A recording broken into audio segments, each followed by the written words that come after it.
जब भी महाभारत की बात होती है तो ज़्यादातर हम किसके बारे में सुनते हैं? कर्ण, अर्जुन, भीष्म। लेकिन आज हम एक ऐसे किरदार की कहानी में उतर रहे हैं जिनकी असली ताकत तलवार नहीं थी, बल्कि सच बोलने की हिम्मत थी। एक ऐसा व्यक्ति जो राजा नहीं था पर शायद राज्य की अंतरात्मा था। महात्मा विदुर, हस्तिनापुर के महामंत्री। लेकिन उनकी असली लड़ाई दरबार के बाहर नहीं, अंदर लड़ी जा रही थी। और वो लड़ाई किसी दुश्मन से नहीं, बल्कि अपने ही परिवार की गलतियों और महत्वाकांक्षाओं से थी। बिल्कुल। विदुर की कहानी इसलिए इतनी दिलचस्प है बिल्कुल, क्योंकि वो महाभारत की सबसे बड़ी नैतिक दुविधा के ठीक बीच में खड़े हैं। बिल्कुल। वो सब कुछ देख रहे थे, सब कुछ समझ रहे थे, पर उनके हाथ एक तरह से बंधे हुए थे। बिल्कुल। उनकी कहानी बताती है कि जब सत्ता अंधी हो जाए तो सिर्फ एक विवेक की आवाज का होना कितना जरूरी है और कितना मुश्किल भी। तो इस कहानी की शुरुआत कहाँ से होती है? अक्सर ये कहा जाता है कि उनके जन्म के पीछे एक श्राप था। ये कहानी क्या है? हाँ, और ये कहानी ही एक तरह से विदुर के पूरे चरित्र की नींव रखती है। एक ऋषि थे मांडव्य। उन्हें एक बहुत मामूली सी गलती के लिए यमराज ने सूली पर चढ़ाने का दंड दे दिया था। अच्छा। हाँ, बाद में जब पता चला कि वो निर्दोष हैं, तो उन्होंने क्रोध में यमराज से पूछा कि भाई मुझे इतनी कठोर सजा क्यों मिली? तो यमराज ने कहा कि आपने बचपन में एक कीड़े को काटा चुभोया था। इस पर ऋषि वो भड़क गए। उन्होंने कहा कि इतने छोटे से अपराध की इतनी बड़ी सजा देना, ये तो अधर्म है। और उन्होंने गुस्से में धर्मराज को ही श्राप दे दिया। बिल्कुल, उन्होंने श्राप दिया कि धर्म का गलत इस्तेमाल करने के लिए तुम्हें एक इंसान के रूप में जन्म लेना होगा, वो भी एक दासी के गर्भ से, ताकि तुम समाज का तिरस्कार और एक आम इंसान का दर्द समझ सको। और यही श्राप हस्तिनापुर में आकर पूरा हुआ। हाँ? जब विचित्रवीर्य की मृत्यु के बाद वंश चलाने के लिए व्यास को बुलाया गया, तो रानियां अंबिका और अंबालिका तो उनके तेज से डर गई थी। लेकिन उनकी एक दासी थी, उसने बिना किसी डर या शर्म के उनका सत्कार किया। व्यास इससे बहुत खुश हुए और उन्होंने उसे वरदान दिया। कहा कि तुम्हारा पुत्र इस युग का सबसे बड़ा ज्ञानी और धर्मनिष्ठ इंसान बनेगा। यही पुत्र थे विदुर। मतलब श्राप में जन्मे धर्मराज? सही, बिल्कुल यही। ये तो कमाल की बात है। मतलब उनका जन्म ही उन्हें एक बाहरी व्यक्ति, एक आउटसाइडर बना देता है। वो राज परिवार का हिस्सा होकर भी पूरी तरह से हिस्सा नहीं थे। क्या इसी वजह से वो हमेशा इतने निष्पक्ष रह पाए, क्योंकि सिंहासन पर उनका कोई दावा ही नहीं था? आपने बिल्कुल सही नस पकड़ी है। यही उनकी सबसे बड़ी ताकत थी। वो धृतराष्ट्र और पांडु के भाई थे, पर दासी पुत्र होने की वजह से सत्ता की दौड़ से पूरी तरह बाहर थे। भीष्म के पास प्रतिज्ञा का बोझ था, द्रोण अपने बेटे के मोह में फंसे थे, लेकिन विदुर के पास सिर्फ सच था। उन्हें किसी को खुश नहीं करना था, इसलिए वो बातें कह सकते थे जो कोई और कहने की हिम्मत भी नहीं कर सकता था। हाँ, और भीष्म ने उनकी इसी काबिलियत को पहचाना था। हाँ, और इसीलिए उन्हें हस्तिनापुर का महामंत्री बनाया था। और नेत्रहीन धृतराष्ट्र के राज में विदुर ही असल में राज्य की आंखें बन गए। हाँ, लेकिन सिर्फ देखना ही काफी नहीं होता, देखकर सही फैसला लेना भी होता है। लाक्षागृह की घटना वो इसका सबसे बड़ा उदाहरण है ना? हाँ। और हमें उस घटना को थोड़ा और गहराई से देखना चाहिए। हम सब जानते हैं कि विदुर ने पांडवों को बचाया, पर कमाल की बात उनके तरीके में थी। वो दरबार में खुलेआम दुर्योधन का विरोध नहीं कर सकते थे, क्योंकि अगर वो ऐसा करते तो वो खुद निशाने पर आ जाते और पांडवों की मदद भी न कर पाते। अच्छा। तो उन्होंने एक सांकेतिक भाषा का इस्तेमाल किया, ऐसी भाषा जिसे सिर्फ युधिष्ठिर जैसा ज्ञानी ही समझ सकता था। उन्होंने युधिष्ठिर को विदा करते समय एक दूसरी भाषा में समझाया कि जंगल की आग लकड़ी के घरों को जला देती है, पर चूहे अपने बिल में सुरक्षित रहते हैं। वाह, मतलब उन्होंने सीधे सीधे कुछ नहीं कहा, पर पूरा संदेश दे दिया। बिल्कुल, ये सिर्फ धर्मनिष्ठा नहीं, ये तो उनकी राजनीतिक बुद्धिमत्ता का भी सबूत है। वो जानते थे कि सिस्टम के अंदर रहकर ही सिस्टम को कैसे मात भीनी है। बिल्कुल। लेकिन उनकी सबसे बड़ी परीक्षा हुई द्यूतक्रीड़ा के समय, चौसर के खेल के समय। ये वो मौका था जहां हस्तिनापुर का सारा विवेक, सारा धर्म दांव पर लगा था। विदुर तो शुरू से ही इसके सख्त खिलाफ थे। उन्होंने धृतराष्ट्र के पास जाकर हाथ जोड़कर कहा, महाराज, इस खेल को रोक दीजिए। जुआ विनाश का दरवाजा है और शकुनी इस दरवाजे को खोल रहा है। अपने बेटे को रोक लीजिए, वरना कुल का नाश हो जाएगा। लेकिन धृतराष्ट्र हमेशा की तरह पुत्र मोह में अंधे बने रहे, और फिर वो हुआ जो महाभारत के इतिहास का सबसे काला अध्याय है, द्रौपदी का चीरण। उस भरी सभा में भीष्म और द्रोण जैसे महारथी भी सिर झुकाए बैठे थे। उनकी वो चुप्पी आज तक चुभती है। और उसी चुप्पी के बीच एक आवाज गूंजी थी, सिर्फ एक, विदुर की। शायद उन्होंने खड़े होके दुर्योधन को ललकारा, कहा, दुर्योधन, तुम द्रौपदी को दांव पर नहीं लगा सकते। युधिष्ठिर खुद को हारने के बाद किसी और को दांव पर लगाने का अधिकार खो चुके थे। ये अधर्म है। और जब किसी ने नहीं सुना, तब उन्होंने भरी सभा से कहा, जिस सभा में अन्याय हो रहा हो और बड़े लोग चुप रहें, वो सभा अपवित्र हो जाती है। एक स्त्री का अपमान पूरे कुरुवंश को ले डूबेगा। यहाँ एक बात सोचने वाली है, भीष्म क्यों चुप थे?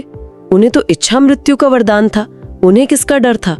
या द्रोणाचार्य, वो तो गुरु थे, उनका धर्म क्या कहता था? यही तो महाभारत की जटिलता है। भीष्म अपनी प्रतिज्ञा से बंधे थे कि वो हस्तिनापुर के सिंहासन की रक्षा करेंगे, चाहे उस पर कोई भी घटा हो। और द्रोण, वो तो हस्तिनापुर के कर्मचारी थे, वो राजा के खिलाफ नहीं जा सकते थे। वो अपने सिद्धांतों से ज्यादा अपनी नौकरी और अपने बेटे अश्वत्थामा के भविष्य के प्रति वफादार थे। उन दोनों ने अपने व्यक्तिगत धर्म को राजधर्म से नीचे रखा।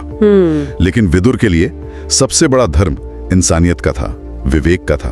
और उन्हें इसकी कीमत भी चुकानी पड़ी। दुर्योधन ने भरी सभा में उन्हें उनके जन्म की याद दिलाकर अपमानित किया। कहा, दासी पुत्र, तुम हमारे मामलों में बोलने वाले कौन होते हो? जरा सोचिए उस व्यक्ति के बारे में। पूरी जिंदगी उसने अपनी योग्यता से सम्मान कमाया, लेकिन एक पल में उसे उसके जन्म की याद दिलाकर जलील कर दिया गया। इसके बावजूद गुस्सा होने के बजाय शांति से जवाब देना, यह किसी साधारण इंसान के बस की बात नहीं है। विदुर ने बहुत शांति से कहा, महाराज, धृतराष्ट्र मेरा सम्मान करते हैं, इसलिए मैं सलाह देता हूं। और रही बात जन्म की, तो इंसान की पहचान कर्म से होती है, जन्म से नहीं। यही वो ज्ञान है जो बाद में विदुर नीति के नाम से मशहूर हुआ। हाँ, विदुर नीति की बात करना बहुत जरूरी है। हमारे स्रोतों के मुताबिक जब भी धृतराष्ट्र अपने बेटों के कर्मों से परेशान होते थे, तो रात में विदुर को ही बुलाते थे। ये रिश्ता भी बड़ा अजीब था। दिन में दुर्योधन की सुनते थे और रात में पछतावा करने के लिए विदुर की सपोर्ट की तरह इस्तेमाल करते थे। विदुर उन्हें समझाते थे कि एक बुद्धिमान व्यक्ति कौन है, एक अच्छा राजा कौन है। उनकी एक बहुत प्रसिद्ध नीति है, जो व्यक्ति बिना बुलाए किसी के मामले में बोलता है और जो अविश्वसनीय लोगों पर विश्वास करता है, वो मूर्ख कहलाता है। वो बार बार धृतराष्ट्र को राजधर्म याद दिलाते थे। लेकिन धृतराष्ट्र सुनते थे, दुखी होते थे और अगली सुबह फिर वही गलतियां दोहराते थे। बिल्कुल। लेकिन उनकी सारी चेतावनियां, सारी नीतियां सब नाकाम रहीं। युद्ध तो होकर ही रहा। और यही बात समझनी मुश्किल है। जब धर्म और अधर्म की सबसे बड़ी लड़ाई हुई, तो धर्म का ये सबसे बड़ा ज्ञाता मैदान से गायब क्यों था? कुछ लोग कह सकते हैं कि ये एक तरह का पलायन था, एस्केपिज्म। ये सवाल बहुत जायज है और इसका जवाब भी उतना ही जटिल है। पहली बात, विदुर का धर्म किसी एक का पक्ष लेना नहीं था। वो हस्तिनापुर के प्रधानमंत्री थे। उनका कर्तव्य पूरे राज्य के प्रति था, ना कि सिर्फ पांडवों या कौरवों के प्रति। और दूसरी सबसे जरूरी बात, जब शांति के सारे रास्ते बंद हो गए और दुर्योधन ने भरी सभा में फिर से उनका अपमान किया, तो विदुर ने एक फैसला लिया। उन्होंने अपना धनुष तोड़ दिया और प्रतिज्ञा की कि वो इस अधर्म के युद्ध में किसी भी तरफ से शस्त्र नहीं उठाएंगे। धनुष तोड़ना, ये तो बहुत बड़ा सांकेतिक कदम था। ये सिर्फ एक हथियार का त्याग नहीं था, ये उस पूरी व्यवस्था से खुद को अलग करने का ऐलान था जो विनाश की तरफ जा रही थी। बिल्कुल। वो कह रहे थे कि मैं इस पागलपन का हिस्सा नहीं बनूंगा। लेकिन यहाँ एक गहरा रहस्य भी है, जिसका जिक्र हमारे कुछ स्रोतों में मिलता है। कहते हैं कि विदुर के पास कोई साधारण धनुष नहीं था। वो भगवान विष्णु का दिया हुआ एक दिव्य धनुष था, जिसका नाम था अजगव। अगर वो उस धनुष के साथ युद्ध लड़ते, तो अकेले ही पूरी पांडव सेना को हरा सकते थे। क्या मतलब, अगर वो दुर्योधन का साथ देते तो कौरवों की जीत पक्की थी? हाँ, ऐसी मान्यता है। लेकिन उन्होंने उस असीम शक्ति का इस्तेमाल अधर्म के लिए करने से इनकार कर दिया। उन्होंने लड़ने के बजाय शांति का और असहयोग का सात्विक मार्ग चुना। ये पलायन नहीं था, ये उनका सबसे बड़ा त्याग था। उन्होंने सत्ता, शक्ति और युद्ध तीनों को ठुकरा दिया और वो युद्ध के समय तीर्थ यात्रा पर चले गए, क्योंकि वो अपनी आंखों से अपने कुल का विनाश नहीं देखना चाहते थे। और जाने से पहले उन्होंने श्री कृष्ण से एक बहुत अजीब वचन लिया था। हाँ, और ये उनकी कहानी का सबसे रहस्यमय हिस्सा है। उन्होंने श्री कृष्ण से कहा, हे माधव, मुझे इस कुल के विनाश को देखकर आत्मग्लानि हो रही है। मैं नहीं चाहता कि मेरी मृत्यु के बाद मेरा शरीर इस धरती पर बोझ बने। उन्होंने वचन लिया कि उनकी मृत्यु के बाद उनके शरीर को अग्नि न दी जाए, बल्कि उसे पूरी तरह विलीन कर दिया जाए। और श्री कृष्ण ने उन्हें यह वचन दिया। यह दिखाता है कि वो इस पूरी दुनिया की राजनीति और रक्तपात से कितने विरक्त हो चुके थे। युधिष्ठिर सबसे पहले विदुर के पास ही गए और उनसे फिर से महामंत्री का पद संभालने की विनती की, लेकिन विदुर ने मना कर दिया। विनम्रता से मना कर दिया। उन्होंने कहा, जिस व्यक्ति की सलाह किसी काम नहीं आई और जो कुल का विनाश नहीं रोक सका, उसे अब राजपद शोभा नहीं देता। उन्होंने राजसी जीवन त्याग दिया और धृतराष्ट्र, गांधारी और कुंती के साथ वन में एक तपस्वी का जीवन जीने चले गए। और उनका अंत भी उतना ही शांत और दिव्य था जितना उनका जीवन। बहुत दिव्य। कई साल बाद जब पांडव उनसे आखिरी बार मिलने जंगल गए तो उन्होंने देखा कि विदुर एक पेड़ के नीचे ध्यान में बैठे हैं। उनका शरीर सूख कर कांटा हो गया था, पर चेहरे पर एक अद्भुत तेज था। उन्होंने युधिष्ठिर को देखा, मुस्कुराए और बिना कुछ कहे अपने प्राण त्याग दिए। लेकिन कहानी यहाँ खत्म नहीं हुई। एक चमत्कार हुआ। जैसे ही विदुर ने प्राण त्यागे, युधिष्ठिर ने महसूस किया कि एक दिव्य ऊर्जा उनके शरीर से निकलकर युधिष्ठिर के शरीर में समा गई है। वह हैरान रह गए। तभी वहां श्री कृष्ण प्रकट हुए और उन्होंने रहस्य खोला। उन्होंने कहा, विदुर धर्मराज यम के अवतार थे और तुम भी धर्म के पुत्र हो। आज धर्म में ही विलीन हो गया है। तुम्हारी आत्मा और विदुर की आत्मा अब एक है। और श्री कृष्ण ने अपना वचन भी पूरा किया। विदुर के शरीर को अग्नि नहीं दी गई। कृष्ण ने अपने सुदर्शन चक्र का आवाहन किया, जिसने उस शरीर को भस्म कर दिया और उसका कोई भी अवशेष धरती पर नहीं बचा। एक श्राप से शुरू हुई यात्रा का ऐसा पूर्ण मोक्ष। उनकी पूरी कहानी हमें सिखाती है कि धर्म का पालन करने के लिए हमेशा शस्त्र उठाना ही जरूरी नहीं होता।